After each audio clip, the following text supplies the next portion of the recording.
मित्रांनो, तुमचं पुन्हा एकदा GB स्टोरी टेलर या यूट्यूब चॅनलवर स्वागत आहे. आजच्या आपल्या गोष्टीचं नाव आहे मी केलेली भानामती. लेखक संतोष देशपांडे. पण गोष्ट सुरू करण्याआधी जर कोणी या चॅनलवर पहिल्यांदाच आलेले असाल तर त्यांनी ह्या चॅनलला सबस्क्राईब करायला विसरू नका. चला तर मग अजिबात वेळ न घालवता गोष्टीला सुरुवात करूया.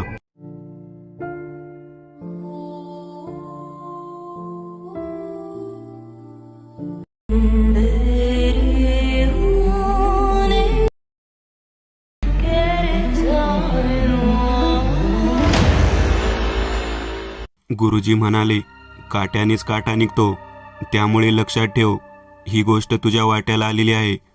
तीच गोष्ट तुला पुन्हा एकदा करावी लागेल. मी विचार करू लागलो, गुरुजी जे सांगत आहे ते आपण खरंच मानावं का? कारण बऱ्याच वेळा असं म्हणतात की एखादं चुकीचं कृत्य केलं तर त्याची शिक्षा त्याच्या दुप्पट भोगावी लागते.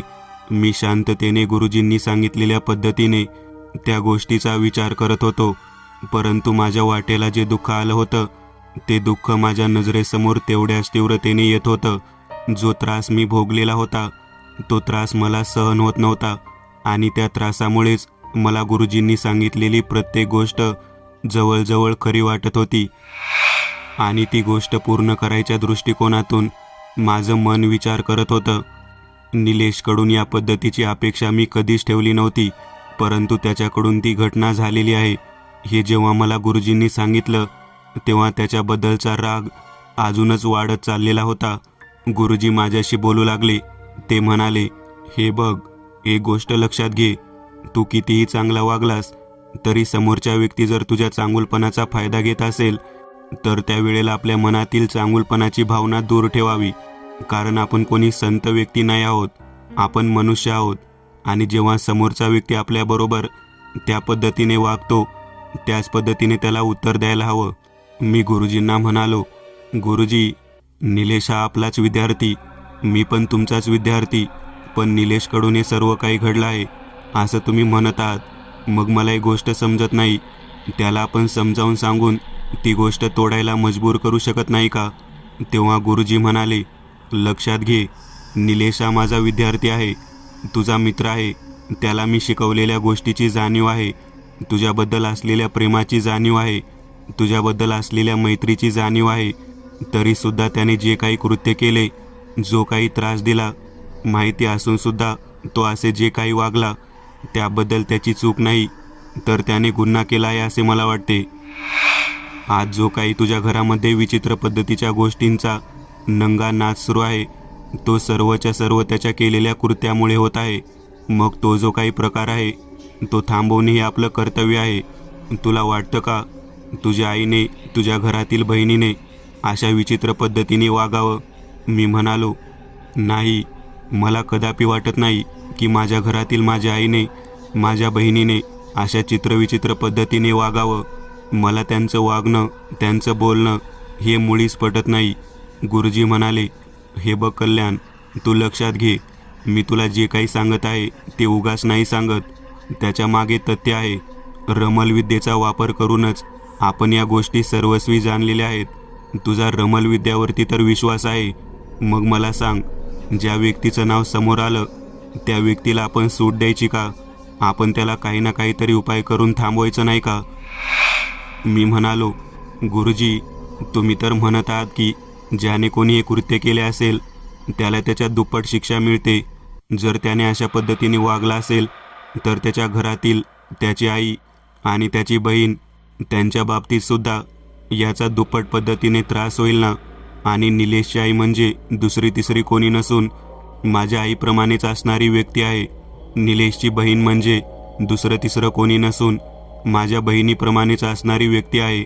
मग मला ते कृत्य मनापासून करू वाटत नाही. तेव्हा गुरुजी म्हणाले, जेव्हा स्वतःचे जळते तेव्हाच कळते, ही मन तुला माहीत असेल. हो गुरुजी, मला ही गोष्ट माहीत आहे. मग विचार कर, जोपर्यंत त्याला स्वतःच्या बाबतीमध्ये ही गोष्ट घडलेली दिसत नाही तोपर्यंत तो थांबू शकणार नाही. आणि त्याला आपण समजावून सांगून जरी थांबवण्याचा प्रयत्न केला तरी मला वाटत नाही की तो ती गोष्ट कबूल करेल. म्हणून मला वाटतं आपण त्याला त्याच्या भाषेत उत्तर द्यायला हवं. हे ऐकल्यानंतर माझ्या मनामध्ये सुद्धा त्याच पद्धतीचे विचार यायला सुरुवात झाली. गुरुजी जेव्हा बोलत होते तेव्हा त्यांच्या लाकडी टेबलाच्या वर चौरंगावर एक वस्तू त्यांनी ठेवलेली दिसते. ती काळसर रंगाच्या व पाने एका कापडाला शिवलेली होती. त्याचा आकार जवळजवळ मला चांदणीप्रमाणे दिसत होता. मी गुरुजींकडे पाहत म्हणालो, गुरुजी, हे समोर काय ठेवले आहे? मी तुला तेच सांगत आहे.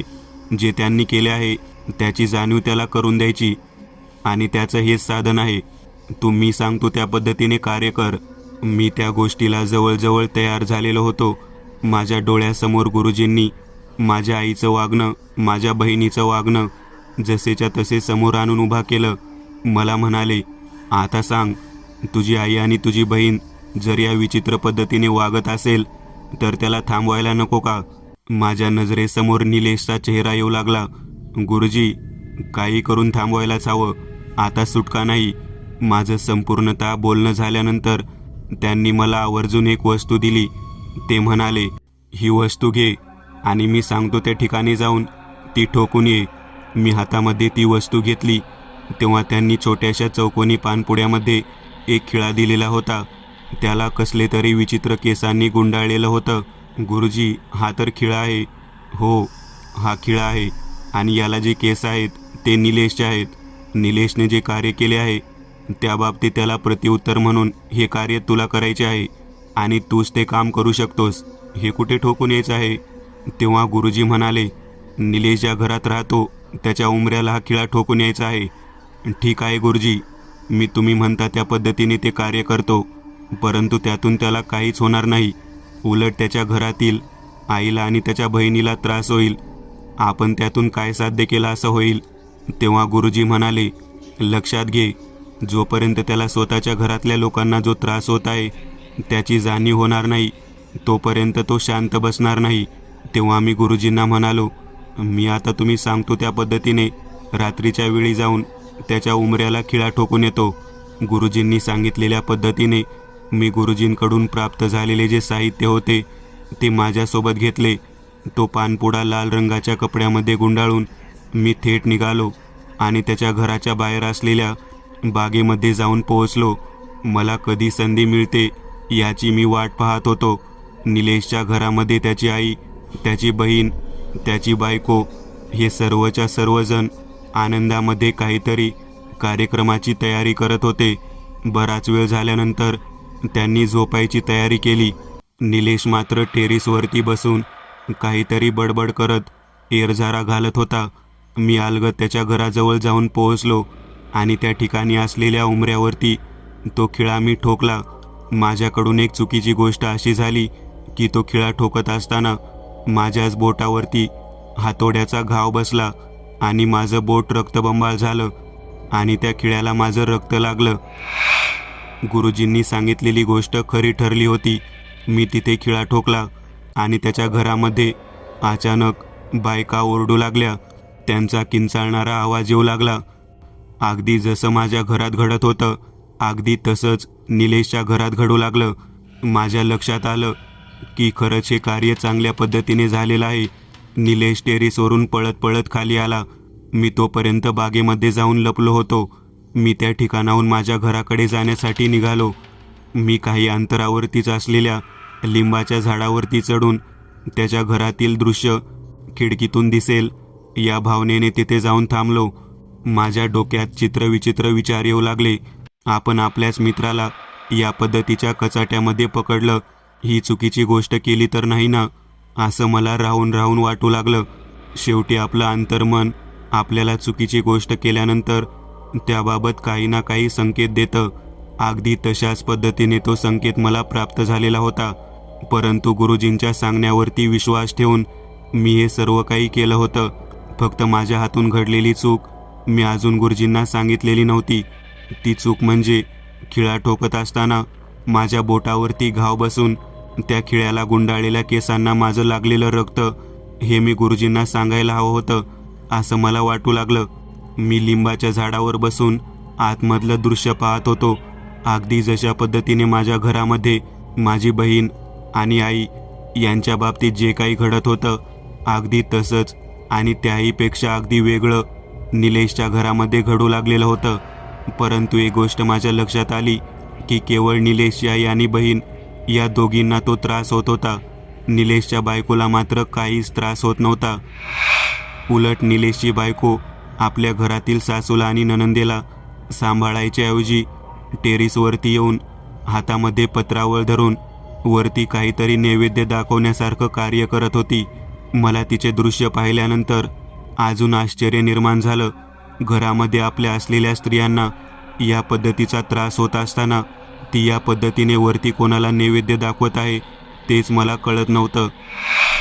परंतु ती गोष्ट माझ्यासाठी खूप वेगळ्या पद्धतीची होती. मी त्या ठिकाणाहून परत माझ्या घराच्याकडे जाण्यासाठी निघालो. परंतु मागच्या बाजूने कोणीतरी माझा पाठलाग करत आहे असे मला जाणवू लागले. मी तसाच पुढे निघालो. माझ्या डोक्यात विचार आला, आपण गुरुजींना तिथे घडलेली गोष्ट सांगावी. मी माझं रक्तबंबाळ झालेलं बोट तसंच खिशातील रुमालाने घट्ट बांधून घराकडे यायला सुरुवात केली. माझं बोट मी घरी आल्यानंतर हळदीच्या लेपामध्ये बुडवावं म्हणून हळद घरातून बाहेर आणली. मी माझ्या बोटाला हळद लावली आणि मी पुन्हा आरशासमोर गेलो. माझा चेहरा मला काळवंडलेला दिसू लागला. मला समजत नव्हतं की अचानक असं का मला दिसत आहे. मी थोडा आतून खचून चाललेलो होतो. हे काय चाललं आहे हे मला समजत नव्हते.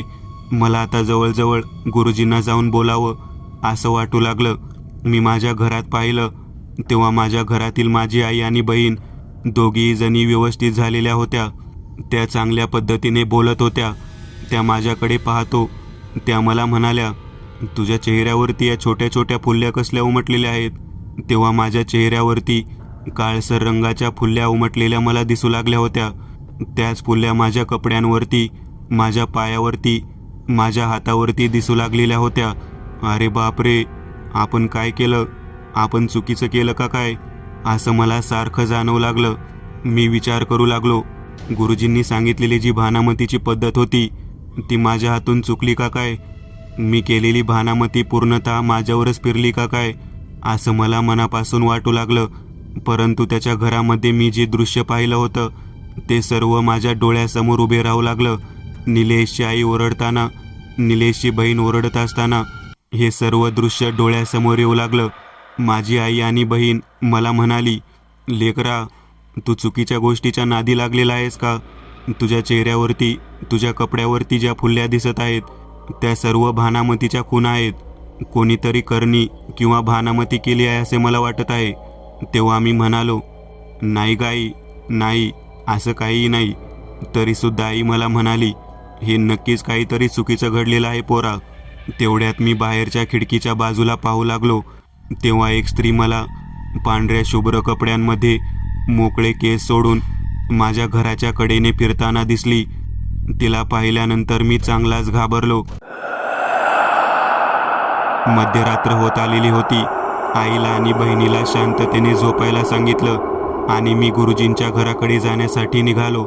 मला माहीत होतं गुरुजी यातून काही ना काहीतरी मार्ग दाखवणार. तेवढ्यात कंपाऊंडच्या बाहेरच्या बाजूला असलेल्या ठिकाणावर एक नारळ ठेवून त्यावरती कापूर ठेवून तो पेटवून ती बाई थेट गुरुजींच्या घराच्या दिशेनेच निघाली. बाई कोण होती मला कळेना. मी गुरुजींच्या घराच्या पाठीमागे जाऊन थांबलो. मी कंपाऊंडच्या आतमध्ये प्रवेश केलाच नाही. साधारण 45 वर्षाचे वय असलेले माझे गुरुजी मध्यरात्रीच्या वेळेला कमरेला पंचा गुंडाळून हातामध्ये काळसर रंगाचे मणे घेऊन काहीतरी स्तोत्रपठण करत होते.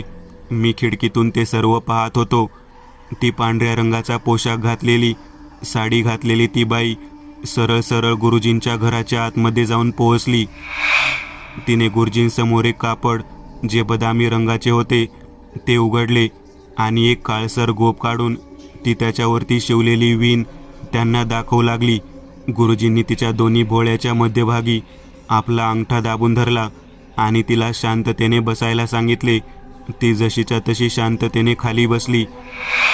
माझ्या अंगावरती काळसर रंगाच्या फुल्या चांगल्या उठून दिसू लागलेल्या होत्या. मी विचार करू लागलो, कदाचित माझं रक्त त्या खिळ्याला लागल्यामुळे ते घडत असावं. आपल्या घरातील आई आणि बहीण हे दोघेही जण त्यातून बाहेर पडले आहे. हे माझ्या चांगलेच लक्षात आलं होतं.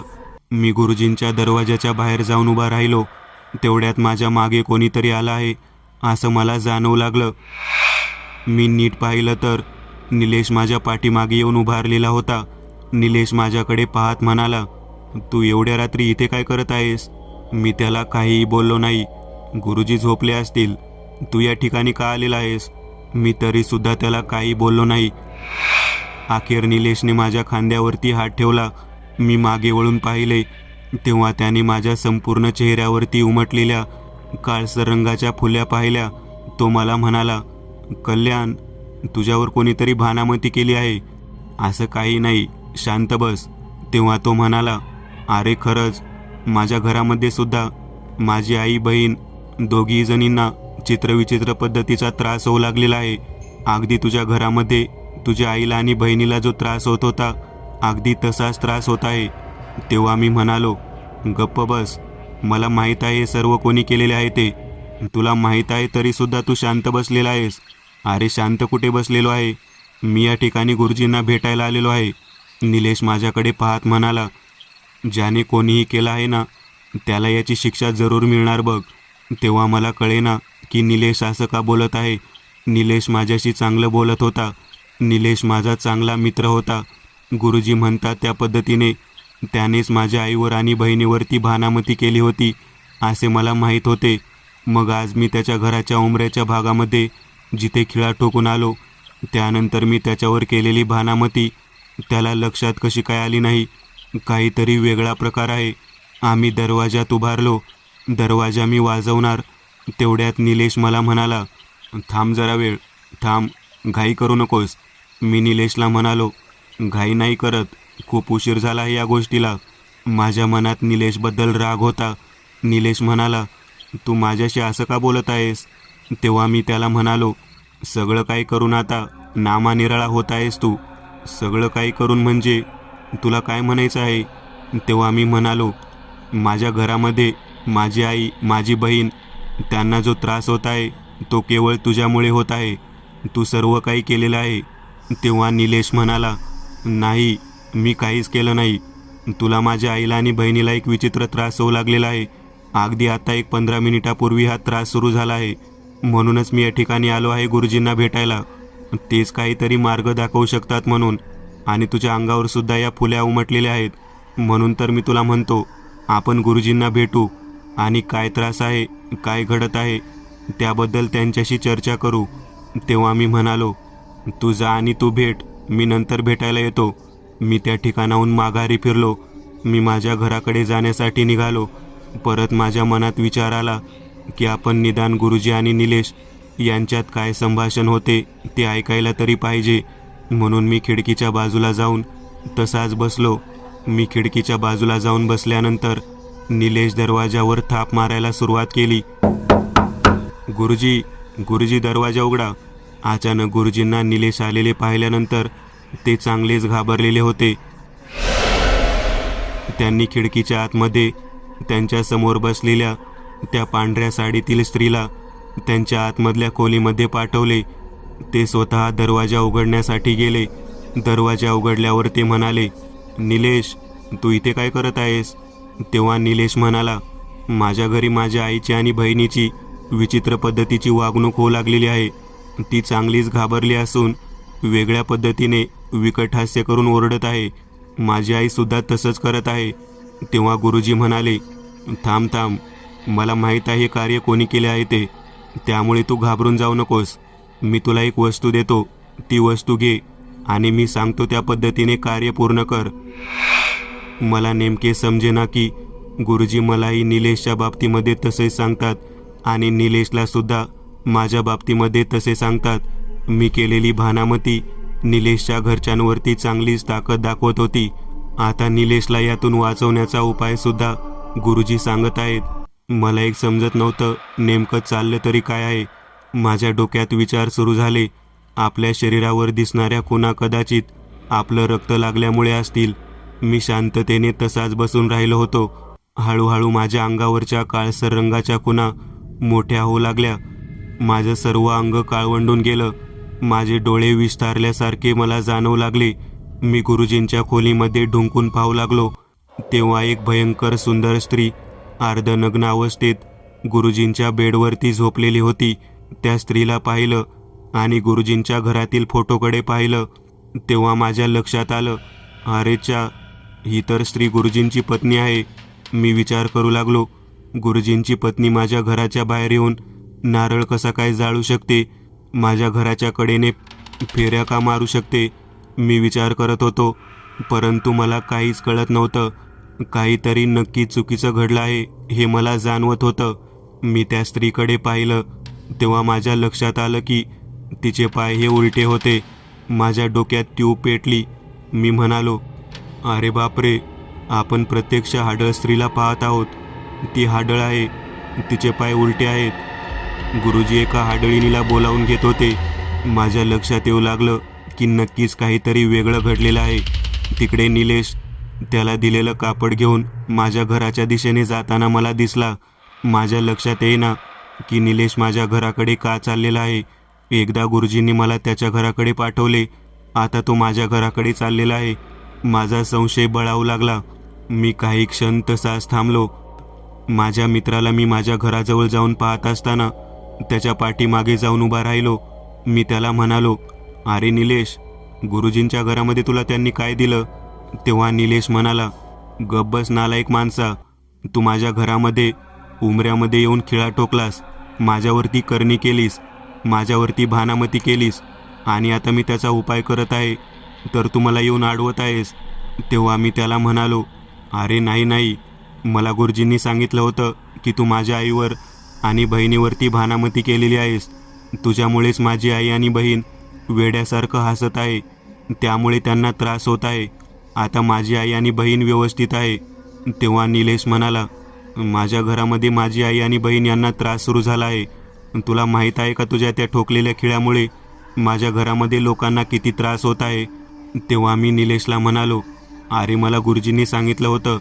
तेव्हा मात्र निलेश विचार करू लागला, गुरुजी मला पण उपाय सांगतात आणि तुला पण उपाय सांगतात, नेमकं चाललं काय आहे. मी म्हणालो, मी केलेली भानामती माझ्यावरच उलटली का काय असं मला वाटत होतं. तेव्हा निलेश म्हणाला, तू नेमकं काय केलं होतं. तेव्हा मी त्याला सांगितले, तुझे केस असलेला खिळा मी त्या ठिकाणी ठोकला होता. तेव्हा निलेश म्हणाला, माझे केस असलेला खिळा तू कुठे ठोकला. तेव्हा मी त्याला सांगितले, मी तुझ्या घराच्या उंबऱ्यामध्ये ठोकला, परंतु तो ठोकत असताना माझ्या बोटावर घाव बसून त्यातून रक्त येऊ लागले. त्याचे रक्त त्याला लागले. कदाचित त्यामुळेच माझ्यावरती भानामती सिद्ध झाली आणि मला या पद्धतीचं काळसर फुल्याचे सत्र पाठीमागे लागलं असावं. निलेश म्हणाला, मला तर गुरुजींनी सांगितलं की तुझ्यामुळे माझ्या घरामध्ये सत्र सुरू झालं आहे, परंतु मी तुझ्या घरी कोणत्याही प्रकारची भानामती केली नाही.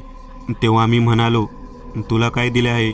मला गुरुजींनी कापड दिलेलं आहे आणि त्या कापडामध्ये खिळा आहे ज्याला कोणाचं तरी रक्त लागलेलं आहे आणि त्या कापडामध्ये काळा गोप शिवलेला आहे.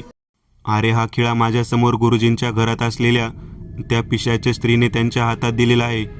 तो कापडसुद्धा त्यांनाच तिने दिलेला आहे. निलेश मला म्हणाला, काही काय बोलतो, गुरुजींच्या घरात पिशाची स्त्री. तेव्हा मी म्हणालो, अरे त्यांची पत्नी मृत्युमुखी पडून जवळजवळ 12 वर्ष झालेली आहेत. आज 12 वर्षांनी त्यांची पत्नी मला त्या ठिकाणी दिसली. तेवढ्यात निलेशची पत्नी रस्त्यावरून गुरुजींच्या घराकडे जाताना दिसत होती. ती संपूर्णतः नग्न होती. अरे बापरे, हे काय चाललं आहे. मी निलेशला म्हणालो, निलेश नीट बघ. तेव्हा निलेश मला म्हणाला, कल्याण, तू म्हणतो ते खूपच वेगळं आहे. मी तुझ्या घराकडे तुझ्या उमऱ्यावरती हे कापड ठेवण्यासाठी आलो होतो. नाही, मी आता हे करणार नाही. ते कापड घेऊन मी आणि निलेश परत गुरुजींच्या घराकडे जाण्यासाठी निघालो. निलेश मला म्हणाला, काहीतरी चुकीचे घडत आहे. मला सुद्धा ते चुकीचं वाटत आहे. नक्कीच काहीतरी वेगळं आहे. आम्ही दोघेही जण खिडकीच्या मागच्या बाजूला जाऊन उभारलो. तेव्हा निलेशची बायको नग्न अवस्थेमध्ये गुरुजींच्या घराच्या आत पोहोचली.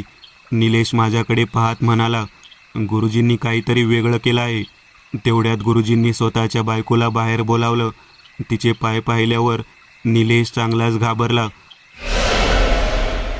ती हाडळ होती.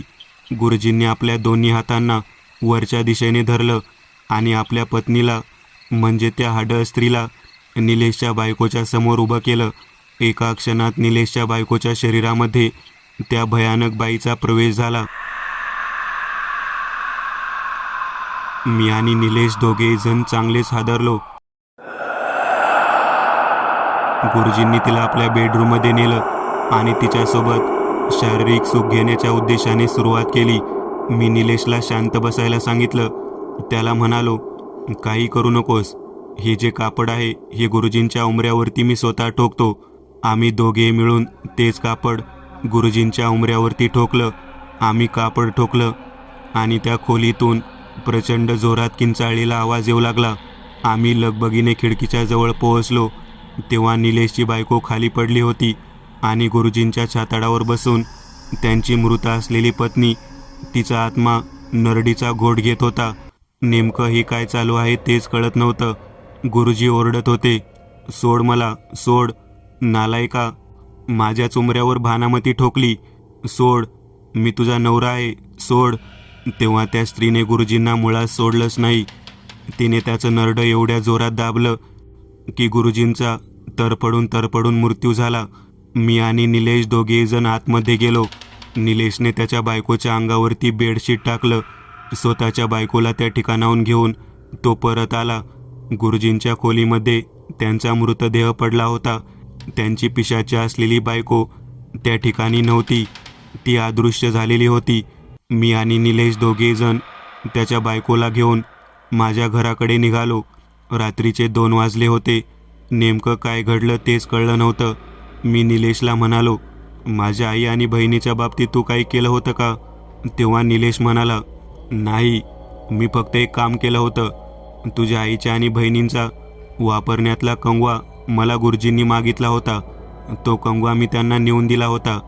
तेव्हा माझ्या लक्षात आले की गुरुजींनी माझ्या घरातील माझ्या आईचे आणि बहिणीचे केस भानामतीसाठी वापरले आणि त्यानंतर निलेशच्या आईचे आणि बहिणीचे केस भानामतीसाठी वापरले.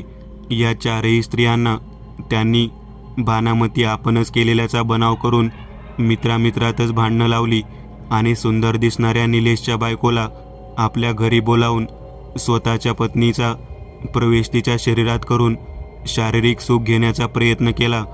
कदाचित माझ्या बोटावरती बसलेल्या रक्ताच्या घावामुळे मला तो भानामतीचा खिळा गुरुजींच्या उंबऱ्यामध्ये ठोकण्याची बुद्धी झाली आणि मी त्यांच्या वशीकरणामध्ये अडकू शकलो नाही. निलेश माझ्याकडे पाहत म्हणाला, अरे तू चांगला मित्र म्हणतोस, निदान मला विचारायचं तरी की मी असं केलं असेल का? तू माझ्यावर गैरविश्वास दाखवला आणि त्यातूनच हे सगळं काही घडलं. तेव्हा आम्ही दोघेही एकमेकाला गळा भेट घेऊन रडू लागलो. मी केलेली भानामती केवळ माझ्या एका चुकीमुळे चुकली आणि ती आमच्या दोघांच्याही आयुष्यात महत्त्वाची ठरली. दुसऱ्या दिवशी सकाळी आम्ही मंदिरामध्ये अक्का पुजारी आणि बाईकडे गेलो. तेव्हा अक्का म्हणाली, पोरा, चुकीच्या मार्गाला लागला होतास. एका चुकीमुळे वाचलास, नाहीतर तुझाच बळी होता बघ. मला नेमकं ती काय म्हणते ते समजलं नाही. तेव्हा मी तिला म्हणालो, असं का म्हणतेस ग अक्का? तेव्हा अक्का म्हणाली, कोणत्याही गोष्टीची खात्री न करता जेव्हा भानामतीचा खिळा तू ठोकला जातो तेव्हा केवळ तुझ्या आणि या मित्राच्या चांगल्या कामामुळे तू त्यातून वाचतोस. नाहीतर आज त्या गुरुजीच्या जागी तुझा जीव गेला असता. आम्ही हे सगळं ऐकल्यानंतर चांगलेच हादरलो. अक्काला विचारलं, तुला कसं काय कळलं? तेव्हा अक्का म्हणाली, अरे लेकरा, हे देवीचे गाव आहे. इथे आलेला पिशाचेसुद्धा, इथे आलेला भूतसुद्धा माझ्या नजरेसमोर येतं. घडलेली प्रत्येक भानामतीची गोष्ट माझ्या नजरेसमोर येते. तू केलेली भानामती तू केलेली नव्हतीच, ती गुरुजींनी तुझ्याकडून करून घेतलेली होती. कोणत्याही व्यक्तीवर विश्वास ठेवण्याअगोदर तो गुरु होण्याच्या लायकीचा आहे का याचा विचार करत जा आणि मग त्याचा अनुग्रह घेत जा. मी आणि निलेश दोघेही जण अक्काच्या पाया पडलो आणि एका भयानक मोठ्या संकटातून बाहेर पडलो. मित्रांनो, आज पुरतं एवढंच. तुम्हाला जर काही गोष्ट आवडली असेल तर नक्की लाईक करा. तुमच्यापैकी बरेचसे जण व्हिडिओ लाईक न करताच पळून जातात, पण हा जर व्हिडिओ तुम्ही लाईक केला तर मला जरा बरं वाटेल आणि असेच भारी भारी व्हिडिओ बनवायची माझ्यात एनर्जी येईल. त्यामुळे नक्की लाईक करा आणि अजूनही कोणी या चॅनलला सबस्क्राईब केलेलं नसाल तर लगेच सबस्क्राईब करून टाका आणि बाजूची घंटी ती मात्र दाबायला विसरू नका. देवाची घंटी आहे ती. चला तर मग पुन्हा भेटूया अशीच एक आगळी वेगळी गोष्ट घेऊन पुढच्या